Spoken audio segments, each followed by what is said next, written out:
Hi friends, నేను మీ JD. Welcome to Bigg Boss updates. లైవ్లో ఈరోజు నామినేషన్ జరుగుతూ ఉన్నాయి. వామ్మో, సోనియా ఆకుల లేచి వాదించిందండి. లాయర్ కూడా అంత ఓపిక ఉండదు. గంట సేపు. ఏ సందర్భంలో అంటే విష్ణుప్రియ వచ్చి నామినేట్ చేసిందామని. ఇక చూసుకోండి, మాట్లాడుతూనే ఉంది. ఏమేమో ఇట్లా చూస్తూ ఉంది. ఏమో మధ్యలో వచ్చినా కూడా డామినేట్ చేయలేకపోతుంది, మళ్ళీ డ్రాప్ అయిపోతుంది విష్ణుప్రియ. దాదాపు గంట. వామ్మో, ఏమి సోనియా, ఏంది ఇదే, నేను షాక్ అయినా. ఇక అభయ్ నవీన్ అయితే దుప్పటి తెచ్చుకున్నాడు. కప్పుకున్నాడు అంతసేపా.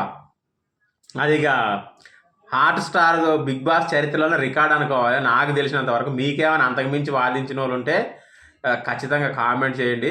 ఎందుకంటే ఎపిసోడ్లో అయితే రాదు బాబా, చాలా చాలా చాలా సేపు. అంటే అంత మాట్లాడే వాగ్దాట ఆమెకు ఎక్కడి నుంచి వచ్చిందో ఏమో కానీ అసలు అంటే ఒక రకంగా అది ప్లస్ అవ్వచ్చు, మైనస్ అవ్వచ్చు ఏమో కానీ నా మీతో షేర్ చేసుకోవాలనిపించింది నాకు కూడా. అమ్మ ఏది ఇంతసేపు వాదిస్తుందా అన్నది.